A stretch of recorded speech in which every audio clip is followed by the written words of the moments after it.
Hello everyone, मैं वर्षा आपके अपने यूट्यूब चैनल वर्षा एजुकेशन पॉइंट में स्वागत करती हूँ। दोस्तों, कैसे हैं आप सब? आशा करते हैं स्वस्थ होंगे, अच्छे होंगे। आपकी स्टडी भी बहुत अच्छी चल रही होगी।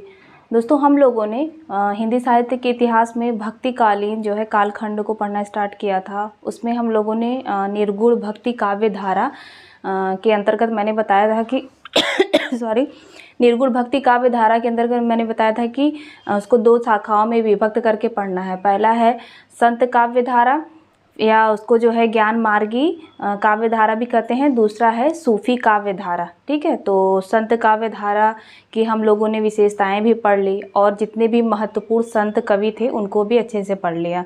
तो दोस्तों, आशा करते हैं कि वो आपको टॉपिक बिल्कुल ही अच्छे से समझ में आ गया होगा और उससे संबंधित जितने भी इम्पोर्टेंट प्रश्न थे वो भी मैं कल की क्लास में करा दी हूँ आप लोग को। आज की क्लास में हम लोग जो है सूफी काव्य धारा को अच्छे से पढ़ेंगे कि सूफी काव्य धारा की क्या मान्यताएं थी, इसकी विशेषताएं क्या थी। होता क्या है दोस्तों, हम लोग किसी भी जो है टॉपिक को पढ़ने से पहले विशेषताएं मैं इसलिए पढ़ा देती हूँ आप सभी लोगों को, क्योंकि जो भी महत्वपूर्ण रचना या कवि को पढ़ेंगे उसके बारे में हम लोग की धारणा एक मतलब बन जाए कि हाँ, जो है सूफी काव्य धारा की यह जो है विशेषता है। तो हम लोग जो है स्टार्ट करते हैं। और जो लोग भी मेरे चैनल पे नए आए होंगे वो प्लीज़ जाके सब्सक्राइब ज़रूर कर लें, क्योंकि यहाँ पे दोस्तों आप लोग को मेरे चैनल पे बिल्कुल सभी क्लासेस फ्री होने वाली हैं और मैं गद्य की भी जो है क्लास स्टार्ट करूँगी जल्दी ही। और बाकी तो आप लोग जो भी लोग मुझसे जो है स्टार्टिंग से जुड़े हैं वो तो देख रहे होंगे कि मैं टॉपिक वाइज कैसे पढ़ाती हूँ। सबकी जो है पहले अच्छे से फ्रेमिंग करा देती हूँ, अच्छे से आप लोग को उसकी जो है प्रवृत्तियाँ बता देती हूँ, फिर आती हूँ महत्वपूर्ण कवियों पे, ताकि जो है एक आपकी उससे संबंधित विचारधारा जो है माइंड में सेट हो जाए। ठीक है, तो सूफी काव्य धारा को हम लोग आज जो है पढ़ेंगे। सूफी काव्य धारा। दोस्तों, इसकी विशेषता जानने से पहले हम लोग छोटी छोटी चीज़ भी जो है समझ लेते हैं कि सूफी काव्य धारा का दोस्तों एक जो है अन्य नाम से भी जानते हैं हम लोग, वह नाम मैं यहाँ लिख देती हूँ। एक तो सूफी काव्य धारा है ही, दूसरा प्रेम मार्गी शाखा। प्रेम मार्गी शाखा, फिर प्रेमाश्रयी शाखा,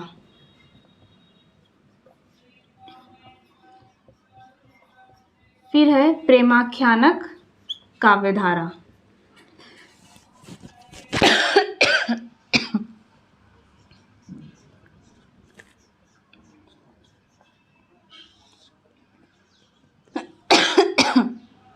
थोड़ा सा दोस्तों यहाँ का वेदर चेंज हो गया है, ठंडी का मौसम आ रहा है, इस वजह से थोड़ा मौसम चेंज की वजह से तबीयत जो है डाउन हो गया है मेरा। बट फिर भी ठीक है, पढ़ना तो हम लोग को है ही। आप लोग भी अपने जो है हेल्थ का ध्यान रखिए ताकि पढ़ाई में बाधा ना आए। जिस प्रकार मैं जो है आपको रेगुलर क्लास दे रही हूँ उस प्रकार आप लोग भी जो है रेगुलर पढ़ते रहिए। क्लास तो पढ़िए भी, अपने से भी जहाँ से भी पढ़ सकते हैं वहाँ से पढ़िए। प्रेमाख्य काव्य, यही तो हम लोग का दोस्तों संघर्ष है कि अनस्टॉपेबल बनना है, रुकना नहीं है जब तक सिलेक्शन ना ले लें। प्रेम मार्गी शाखा, प्रेमाश्रयी शाखा, प्रेमाख्यानक काव्य धारा, एक और अन्य नाम है रोमांसिक काव्य। रोमांसिक काव्य, ठीक है। तो कुछ भी नाम आए तो आप जान जाएंगे कि सूफी काव्य धारा ही है। ठीक है, क्या है? प्रेम मार्गी शाखा, प्रेमाश्रयी शाखा, प्रेमाख्यानक काव्य धारा और रोमांसिक काव्य। अब दोस्तों आता है बात कि सूफी काव्य जो है धारा है उसकी जो है सूफी काव्य की उत्पत्ति कैसे हुई, या सूफी शब्द यूँ कहने की सूफी शब्द की व्युत्पत्ति कैसे हुई। मैं आपको बताती हूँ कि सूफी शब्द की व्युत्पत्ति, एक एक चीज अच्छे से जो है क्लियर करते हुए चलेंगे दोस्तों हम लोग।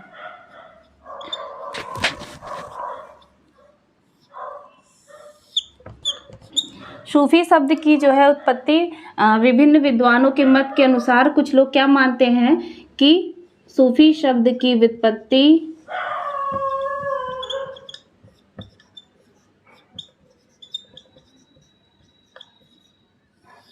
सोफिया शब्द से मानते हैं। सूफिया शब्द से मानते हैं। ठीक है, अब सूफिया शब्द का क्या अर्थ है? सूफिया शब्द का जो है अर्थ है, सूफिया शब्द का अर्थ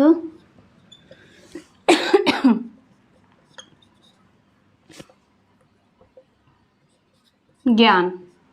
ठीक है, एक जो है क्या है, सूफी शब्द की व्युत्पत्ति सूफिया से हुई है, जिसका अर्थ है क्या है? ज्ञान है। क्लियर। अब एक अन्य विद्वान के मतलब मत के अनुसार क्या है सूफी शब्द की व्युत्पत्ति? सफा। सूफी शब्द की व्युत्पत्ति सफा शब्द को जोड़कर मानते हैं, जिसका अर्थ क्या है? जिसका अर्थ है शुद्ध या पवित्र, शुद्ध या पवित्रता कह लीजिए। ठीक है, तो दो हम लोगों ने पढ़ लिया। अब आता है कि सर्वाधिक मान्य मत क्या है। ठीक है, ये भी हम लोग को पढ़ना है। सर्वाधिक मान्य मत, सर्वाधिक मान्य मत के अनुसार सूफी शब्द की जो व्युत्पत्ति हुई है,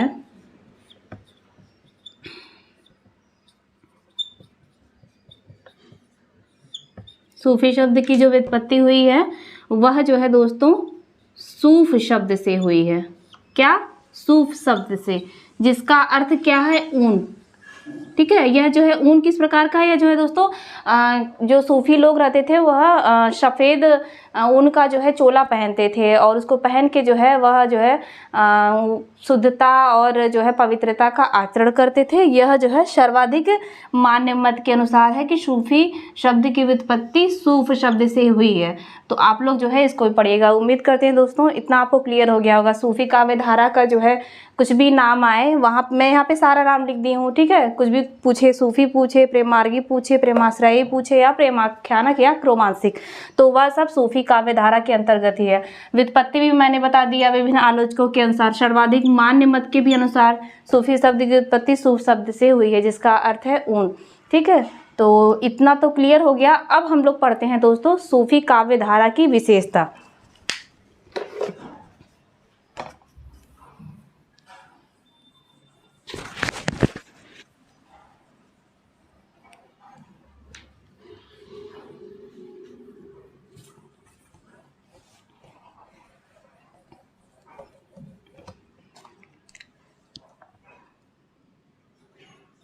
सूफी काव्य धारा की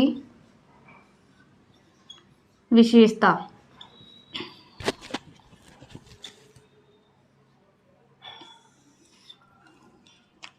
हैंड राइटिंग मेरी थोड़ी सही भी नहीं है, आप लोग देखते होंगे लिखते लिखते हम जो है वही हाल है कि जम्मू जो है कश्मीर से स्टार्ट करते हैं, कन्याकुमारी जो है चले आते हैं। मेरी मम्मी भी मुझे डांट रही थी कि तुम कैसे पढ़ा रही हो, लिखती हो स्टार्टिंग से ऊपर करके और नीचे चली आती हो, तो थोड़ा आप लोग एडजस्ट कर लीजिएगा।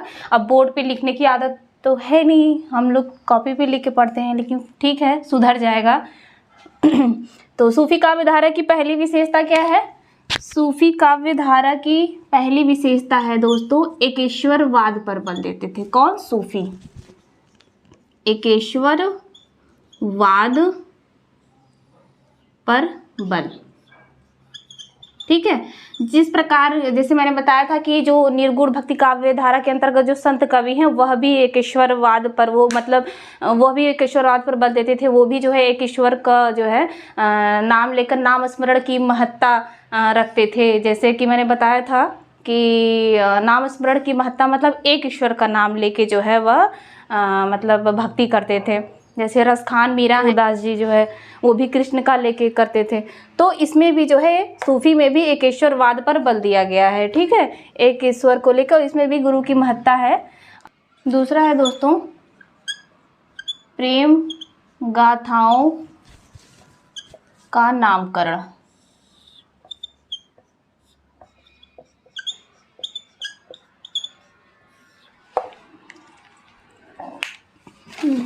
चल भी नहीं रहा। प्रेम गाथाओं का नामकरण।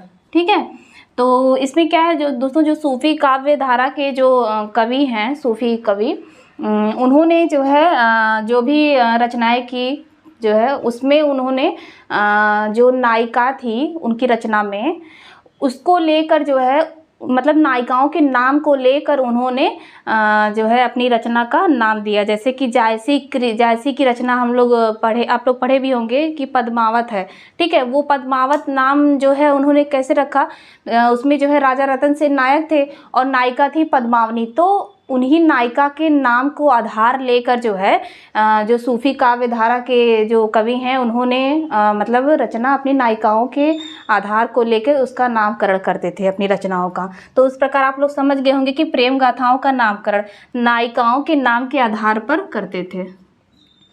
दो तीन और मैं कृति बता दे रही हूँ, जैसे कि कुतुबन का है मृगावती, उसमें भी जो है नायिका मृगावती हैं। और मंझन की मधुमालती भी हैं। देखिए ये मंझन द्वारा रचित मधुमालती कृति है और ये जो मधुमालती हैं उसकी ये नायिका हैं। तो आप ये देखेंगे जो है जितने भी अभी हम लोग पढ़ेंगे महत्वपूर्ण जो है रचना, तो उसके अंतर्गत जो है जितने भी रचनाकार हैं उन्होंने नायिकाओं के नाम को आधार जो है करके ही नामकरण किया है अपनी रचना का। तो यहाँ पे हम लिख देते हैं नायिका के नाम को आधार बनाकर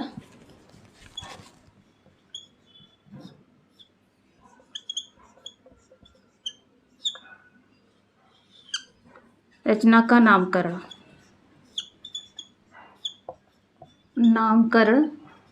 करते थे, ठीक है।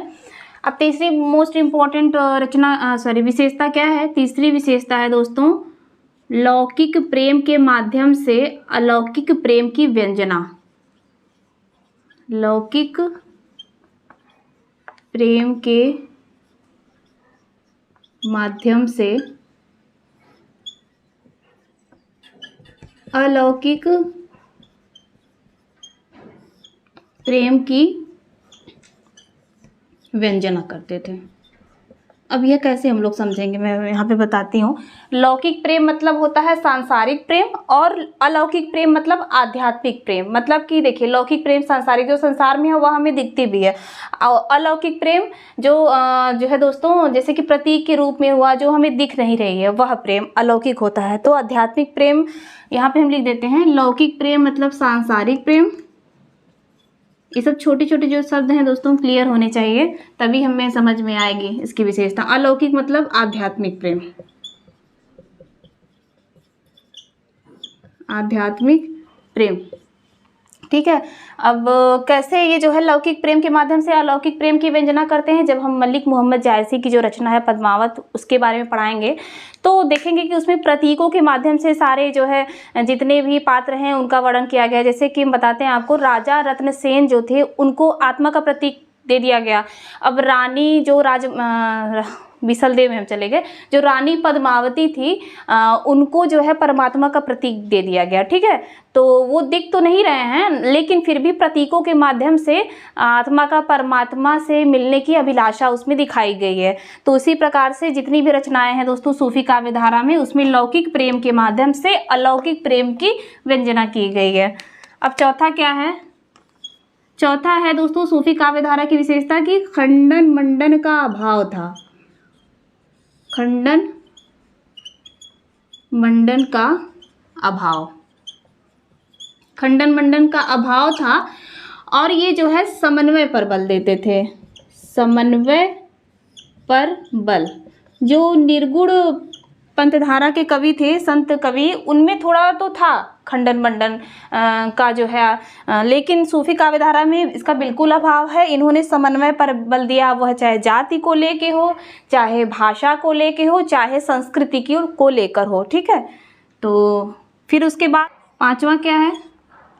ठेठ अवधी भाषा। पद्मावती जो रचना है वह ठेठ अवधि में है, बाकी ये सब कुतुबन का है, मृगावती, ये सब अवधी भाषा में है।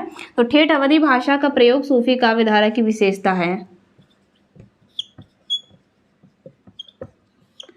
फिर क्या है? दोहा छंद का प्रयोग। इसमें दोहा छंद का प्रयोग भी है। तो दोस्तों ये तो हुई मोस्ट इम्पॉर्टेंट सूफी काव्य धारा की विशेषता। इससे आपकी विचारधारा मजबूत हो गई होगी कि सूफी काव्य धारा में है क्या। ठीक है, तो पहली क्या है विशेषता, एकेश्वरवाद पर बल दिया, प्रेम गाथाओं का नामकरण, लौकिक प्रेम के माध्यम से अलौकिक प्रेम की व्यंजना, खंडन मंडन का अभाव और इन्होंने समन्वय पर बल दिया था। ठेठ अवधी भाषा का प्रयोग है और दोहा छंद का प्रयोग है। एक और है 7वीं विशेषता, लिख लीजिए आप लोग, कि इन्होंने हिंदू राजा रानियों को लेकर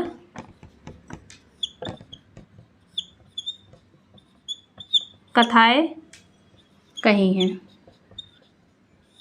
कथाएं वर्णित हैं। ठीक है, तो दोस्तों ये जो है महत्वपूर्ण सूफी काव्य धारा की प्रवृत्ति है। अब जो है दोस्तों प्रश्न तो विशेषताओं से भी आ जाता है थोड़ी बहुत, अब इससे आपकी समझ विकसित हो गई होगी। अब किसी भी प्रकार का आएगा अगर कि यह इसमें जैसे प्रश्न दे दिया, उसमें भक्ति काल या आदि काल की विशेषता दे दी, सूफी का दे दिया, मान लीजिए 3 एक और जो है दे दिया, तो किसी भी प्रकार से प्रश्न अगर आएगा तो आप अगर विशेषता अच्छे से पढ़े रहेंगे ये 7 विशेषता, तो अब आपकी ये समझ विकसित हो गई, तो उस हिसाब से आप जो है उसमें गलत कौन सा है कौन सही है बिल्कुल अच्छे से कर लेंगे।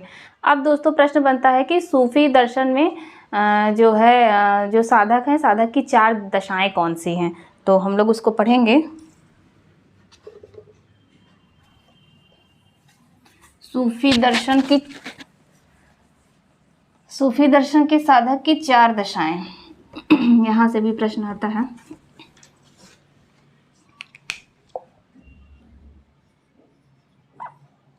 सूफी दर्शन में साधक की 4 दशाएं, साधक की 4 दशाएं।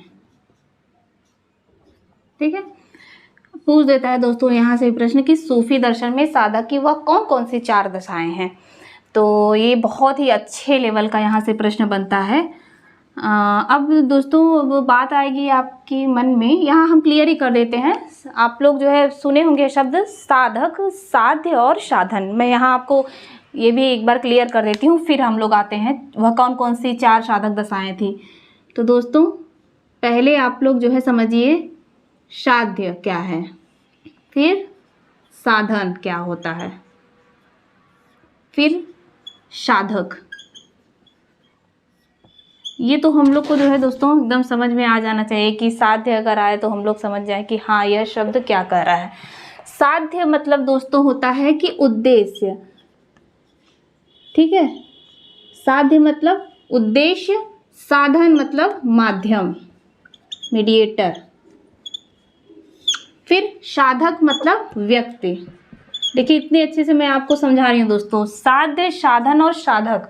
ठीक है, साध्य मतलब उद्देश्य, साधन मतलब माध्यम, साधक मतलब व्यक्ति। अब जैसे अब हम लोग का जो है, जैसे कि हम लोग पेपर देने वाले हैं टीजीटी का, या कुछ लोग हायर कर देने वाले हैं, तो जो है उसमें जो है दोस्तों क्या होता है कि अब हम लोग जैसे फॉर एग्जांपल मान के चलिए जैसे कि हम लोग अपना पढ़ाई कर रहे हैं, हम लोग का उद्देश्य लक्ष्य क्या है, सिलेक्शन पाना अच्छे रैंक में। ठीक है, तो हम लोग का ये उद्देश्य हो गया, तो आप समझ रहे हैं ना हम क्या कर रहे हैं, यह जो है साध्य हो गया। अब साधन, अब आप लोग जो है, अब आप लोग या हम जो है सोचेंगे कहाँ से अच्छी चीज़ें पढ़ लें, या किसकी क्लास पढ़ लें, या जो है कौन सी इंपॉर्टेंट नोट्स में मार्केट में बुक आई हो, हम लोग उसका माध्यम ढूंढेंगे ना। अब उद्देश्य को प्राप्त करने के लिए कुछ तो होना चाहिए हमारे पास, तो वह हो गया माध्यम।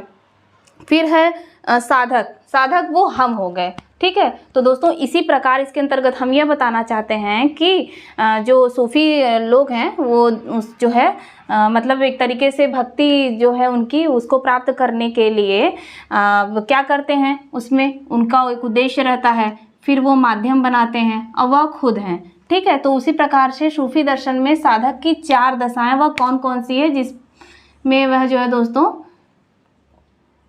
अपने मार्ग को प्रशस्त करते हैं। तो पहला है शरीयत। यहाँ से दोस्तों देखिए प्रश्न बनता है, हम चाहते तो डायरेक्ट आप लोग को पढ़ा देते सूफी काव्य के जितने भी महत्वपूर्ण रचनाकार हैं, लेकिन क्या मतलब है, आपकी इसमें फ्रेमिंग अच्छी बन जाए। हम चाह रहे हैं कि आप लोग को एक एक चीज़ अच्छे से क्लियर करते हुए पढ़ें। शरीयत है, दूसरा है तरीकत,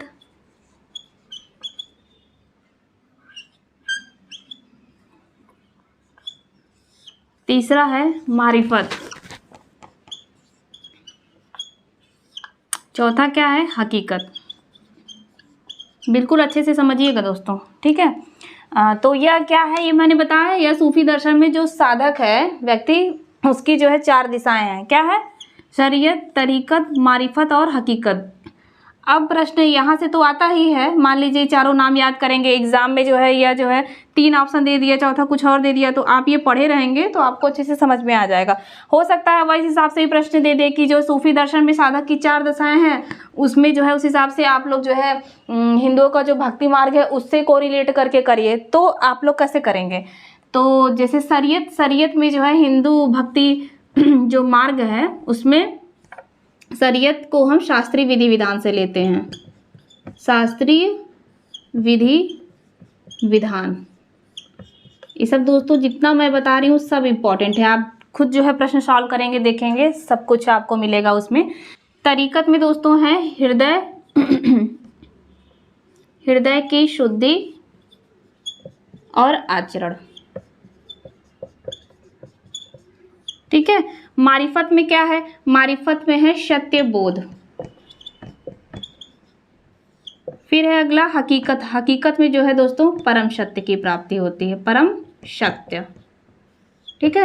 तो ये सब आप लोग नोट कर लीजिए, बहुत ही इंपॉर्टेंट चीज़ें मैं बता रही हूँ। तो हम लोगों ने क्या क्या पढ़ लिया, सूफी काव्य में अन्य नाम पढ़ लिए, सूफी काव्य धारा की विशेषता पढ़ ली, और सूफी जो है दर्शन में जो है साधक की 4 दशाएं, ये बहुत मोस्ट इम्पॉर्टेंट कीजिए आप लोग। यहाँ से प्रश्न जो है किसी भी प्रकार से बन सकता है।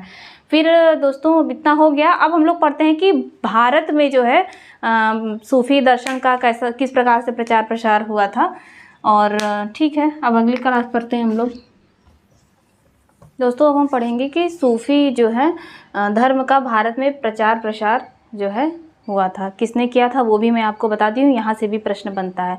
दोस्तों आप लोगों ने पढ़ा होगा आईने अकबरी, किसकी रचना है, यह अबुल फजल की जो है। उसमें आईने अकबरी में कुल सूफी के जो है कितने संप्रदाय का वर्णन हुआ है, कुल 14 जो है संप्रदाय हैं उसमें, ठीक है।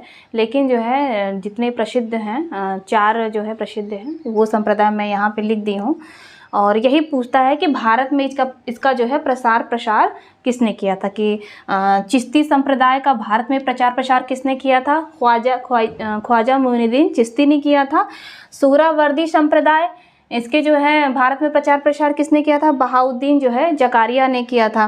कादरी संप्रदाय का भारत में प्रचार प्रसार अब्दुल कादिर जिलानी ने किया था। नक्शबंदी संप्रदाय का जो है भारत में प्रचार प्रसार अहमद फारूकी ने किया था। तो दोस्तों यहाँ से भी प्रश्न बनता है, ठीक है। तो जितने भी संप्रदाय हैं मैं यहाँ पे बता दी हूँ, इतने ही इम्पोर्टेंट है, यहाँ इतने ही जो है घूम फिरा के यहाँ से पूछे जाते हैं। तो दोस्तों उम्मीद करते हैं कि आप लोग को यह क्लास मेरी आज की पसंद आई होगी, तो प्लीज़ लाइक ज़रूर कर दीजिएगा। और साथ में दोस्तों आप लोग कमेंट भी किया कीजिए, तभी तो समझ में आएगा कि हाँ आप लोग जो है पढ़ रहे हैं। खैर पढ़ तो रही होंगे, लेकिन अब जैसे हम लोग पढ़ते नहीं थे वहाँ पे प्रेजेंटी लगती थी, तो उस प्रकार से आप लोग कमेंट कर दिया कीजिए तो अच्छा लगेगा। बाकी आप लोग पढ़ते रहिए, हम तो आप लोग को जो जितना भी हो सकेगा उतना आप लोग को पढ़ाएंगे। और तब तक के लिए दोस्तों आज की क्लास आज यहीं समाप्त करते हैं। धन्यवाद।